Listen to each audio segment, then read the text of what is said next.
Canadian lethal and non-lethal military aid for Ukraine packed up Monday at CFB Trenton. Delivery, though, delayed until Tuesday because of weather.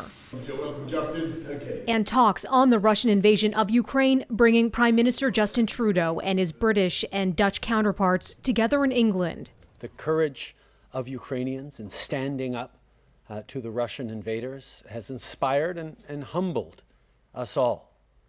And we need to show ourselves as determined to push back against Putin, against the Kremlin, as hard as we can and as effectively as we can.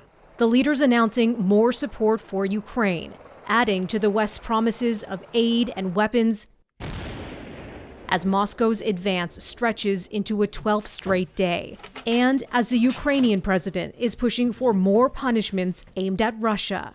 Ми захищаємось від вторгнення вже 12-й день. Volodymyr Zelensky is asking the international community for tougher sanctions. Today, Canada is announcing new sanctions on 10 individuals complicit in this unjustified invasion.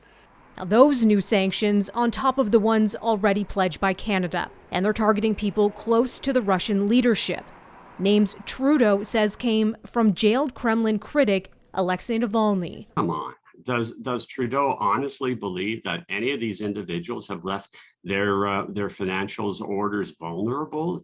Rob Hubert with the University of Calgary's Political Science Department says the near daily announcements from Western countries of what he calls micro-sanctions are a political act which have so far failed to deter Russian aggression or shake Russian President Vladimir Putin.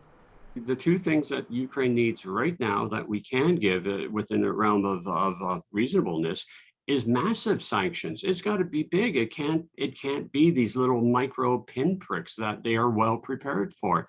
The other thing is to start getting serious in terms of the continuance and increase of munitions to be provided. So what's a big sanction? Something that Putin wouldn't just shrug off, something that we could consider a game changer?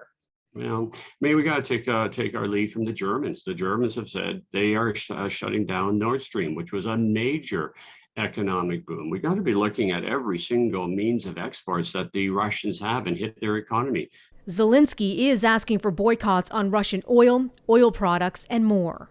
Now, Trudeau already announced a ban on Russian crude oil last week. A mostly symbolic move, though. Canada has imported virtually none of it in years. A real punch would land, though, if a similar ban came from the U.S., but really more so Europe, and it's something they're said to be exploring. Trudeau's news conference came after he met with Queen Elizabeth.